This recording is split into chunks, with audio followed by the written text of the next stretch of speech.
Alors donc, bonjour, je m'appelle Patricia Powers. Je suis une chargée de cours annuelle qui n'est plus annuelle puisqu'elle est retraitée. Donc, je suis retraitée de mes charges de cours, mais non retraitée du reste de ma vie professionnelle. Alors, je suis très, très heureuse de collaborer à différents événements ici à l'UQTR.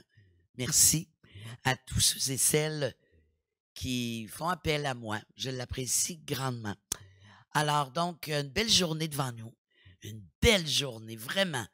Et je tiens d'abord à vous dire que cette journée, elle a été organisée par Caroline Boily, qui est agente de recherche au vice-rectorat et à la recherche, développement et organisatrice de la totalité de ce déroulement aujourd'hui. Pour celles et ceux qui ne sont pas certains ou certaines de rester ici toute la journée, je vous invite à consulter quand même la programmation qui se retrouve, vous l'avez probablement à quelque endroit. S'ils ne l'ont pas, je vais donner l'adresse de la programmation complète de la journée. Alors, www.uqtr.qc.ca, recherche sectorielle, intersectorielle. Alors donc, pour les gens qui veulent en savoir plus ou dire, oh tiens, je reviendrai peut-être cet après-midi ou bon, tout ça, ben voilà, vous avez la programmation complète. J'inviterai maintenant, pour ouvrir cette belle journée d'études, j'inviterai notre vice-recteur à la recherche et au développement, qui est docteur en philosophie de l'Université d'Ottawa, auteur de nombreuses publications sur la pensée moderne et hypermoderne. Il a été professeur, vice-doyen à la recherche à l'Université de Sherbrooke avant de se joindre à l'UQTR en 2014 pour occuper le poste de doyen de la recherche et de la création. Et depuis 2018, il est à la fonction de vice-recteur à la recherche et au développement. Mesdames et messieurs, M. Sébastien Charles. Donc bonjour à toutes et à tous. Merci aux chercheurs, donc étudiants, stagiaires, postdoctoraux, professeurs qui ont fait le déplacement ce matin pour venir parler de recherche intersectorielle. Merci aussi au fond, alors au fond AU ou AUX, on ne sait plus trop, au Fonds de recherche du Québec et donc à ces trois directrices scientifiques qui sont avec nous ce matin, donc Louise Poisson, Carole Jabet, Janice Bellé, merci beaucoup d'être là. Je pense que c'est important pour nous de voir comment les fonds se positionnent par rapport à la recherche intersectorielle et j'en dirai un mot par la suite.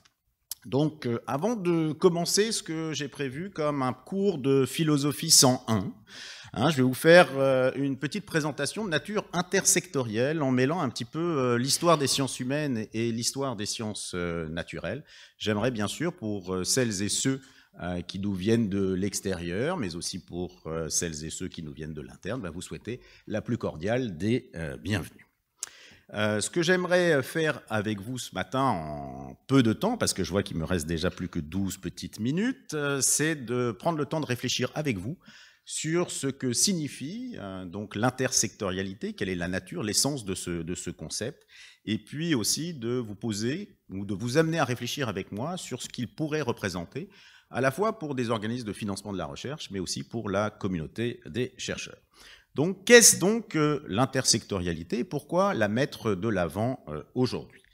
Petit détour historique, comme je vous le disais. En fait, cette notion d'intersectorialité, elle est récente et elle n'aurait pas eu de raison d'être si on la replace dans un contexte historique lointain, c'est-à-dire si on remonte au début de l'histoire de la pensée et si on remonte aux Grecs, puisque la science, ou la science telle que nous la concevons, commence en bonne partie avec l'héritage grec. Et chez des gens comme Platon ou chez Aristote, l'idée même d'intersectorialité n'aurait pas eu de sens, tout simplement parce que ces gens pensaient que le réel était conçu de manière unique et qu'il renvoyait à un être immanent, transcendant, ça dépend des positions, mais qui en donnait en tout cas le sens. Donc unité du réel parce que unité de celui qui l'a ou créé, ça sera plus dans la perspective chrétienne, ou construit. D'accord ? La perspective à l'époque du savoir donc, est unique, l'être lui-même est conçu comme unique, et la science qui doit en prendre connaissance, la science qui doit le tenir dans la main, comment dire, Le penser, c'est d'abord et avant tout, hein, vous le savez, on s'en doute, la philosophie. Après la période grecque, c'est au Moyen-Âge, donc l'être est saisi de la même manière unique, et c'est à travers une autre science qui va se présenter comme au-dessus de la philosophie, c'est bien sûr la théologie. Et donc, hein, Dieu est l'être qui a créé le réel, et à partir de là, puisqu'il y a un créateur, une réalité, on peut penser que la science est capable d'en rendre compte totalement. En fait, il va falloir attendre le XVIIe siècle pour que les choses commencent à changer et pour que, d'une certaine manière, la notion d'intersectorialité puisse prendre sens. Mais juste un petit rappel, hein, chez Descartes encore au XVIIe siècle, Descartes pense le réel comme unifié, et quand il présente la science, il a une métaphore qui est assez célèbre, hein, il dit la science est comme un arbre dont la métaphysique serait les racines, la physique le tronc, et la médecine, les mathématiques et la morale seraient les trois branches principales. Donc encore une vision unifiée du savoir, et pourtant c'est au XVIIe siècle, pour reprendre une expression assez célèbre d'Alexandre Coiré, hein, qu'on passe d'un monde clos, donc homogène, compréhensible, à un monde infini, hétérogène, et qui devient de plus en plus difficilement compréhensible. Le penseur de l'époque qui en prend conscience le premier, c'est Pascal, un autre philosophe, hein, le même Pascal qui disait que Descartes était inutile et incertain, et Pascal va dire « le silence de ces espaces infinis m'effraie ». Hein, donc on sort d'une perspective close, où tout était compréhensible parce que unifié par la raison divine, à une conception ouverte, où tout devient beaucoup plus complexe. Donc cette vision unifiée du savoir, elle s'effrite au XVIIe siècle, et on passe donc, avec la modernité, à un divorce d'un côté entre la raison, de l'autre côté avec la foi, donc divorce entre raison et foi, et on vient donc délégitimer la métaphysique comme science unificatrice d'explication du réel.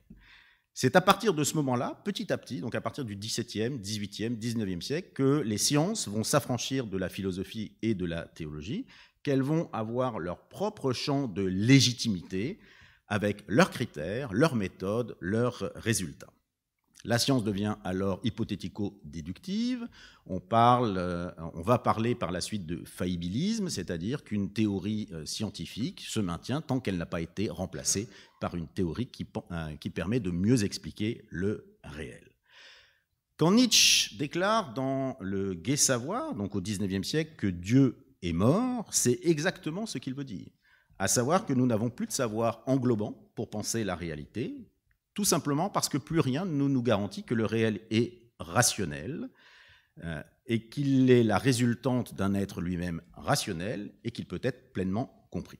D'où l'éclatement progressif des savoirs, hein, à partir du XIXe siècle, et la mise en place, au moment où naissent en parallèle les universités, d'une logique disciplinaire, très disciplinaire, les disciplines se séparant de plus en plus et devenant de plus en plus complexes et permettant de moins en moins un regard transversal sur ce dont elles parlent.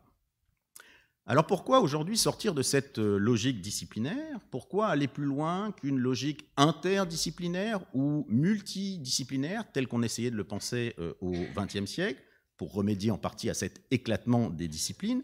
Pourquoi donc en venir à promouvoir l'intersectorialité? Évidemment pas parce que nous aurions changé d'idée sur la nature de la science moderne et sur celle du réel. Non, si l'intersectorialité nous paraît aujourd'hui la voie à suivre, c'est parce que depuis les années 1980-1990, nous avons vu émerger des problématiques nouvelles, en grande partie en provenance des technosciences, qui sont venues interroger notre manière d'être au monde et de vivre le monde. Ce sont donc les impacts des technosciences dans le domaine des biotechnologies d'abord, avec notamment les enjeux éthiques créés par la question du clonage, puis dans le domaine des changements climatiques, aujourd'hui dans le domaine de l'intelligence artificielle, qui ont commencé à nous alerter sur de possibles dérives de certaines recherches menées selon le principe que tout ce qui est possible peut être réalisé, voire même doit être réalisé. C'est le principe même de l'hypermodernité qui nous caractérise, de ne pas avoir de limites autres que celles que nous pouvons nous donner collectivement, mais qui sont bien souvent en retard par rapport aux avancées des technosciences.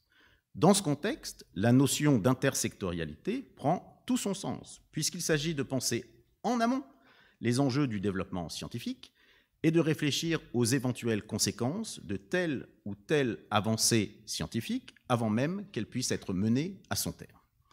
C'est elle, l'intersectorialité, qui doit nous permettre de réintroduire un peu de sens et de conscience par rapport au développement effréné des technologies, afin qu'ils puissent être mis au service du bien collectif. À cet égard, autant les universités que les fonds de recherche publics ont une responsabilité historique, celle d'orienter la recherche vers des enjeux de société complexes et qui nécessitent urgemment d'être pris en compte dans une perspective visant le bien commun. Les problématiques d'aujourd'hui sont en effet d'une telle complexité que l'on ne peut pas prétendre qu'une seule discipline est capable de fournir une réponse, et la bonne réponse. C'est pour cela que de plus en plus de chercheurs de différents secteurs du savoir se mobilisent, travaillent ensemble et observent leurs problématiques à partir de plusieurs angles, et c'est cette façon de faire qui doit être privilégiée à notre niveau. Certes, briser les silos disciplinaires ne se fait pas sans difficulté et sans effort, et c'est la structure même des universités et du financement de la recherche qui gagne à être revue.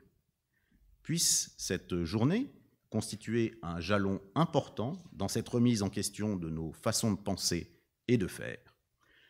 J'en suis, pour ma part, déjà en bonne partie convaincu, car, comme en témoigne le programme de la journée, nos panélistes vont nous aider à lever le voile sur les coulisses de la recherche intersectorielle, ses défis, ses obstacles, ses conditions de réalisation, ses occasions de financement, les possibilités qu'elle offre sur le plan des collaborations entre chercheurs, l'orientation qu'elle peut donner à une programmation de recherche et les retombées scientifiques qu'elle peut avoir sur la vie des individus et des collectivités. Ceci étant dit, et je mets fin à mon cours de philosophie 101, ceci étant dit, permettez-moi de laisser la parole aux représentantes du Fonds de recherche du Québec et de nous souhaiter collectivement une excellente et fructueuse journée de travail. Merci.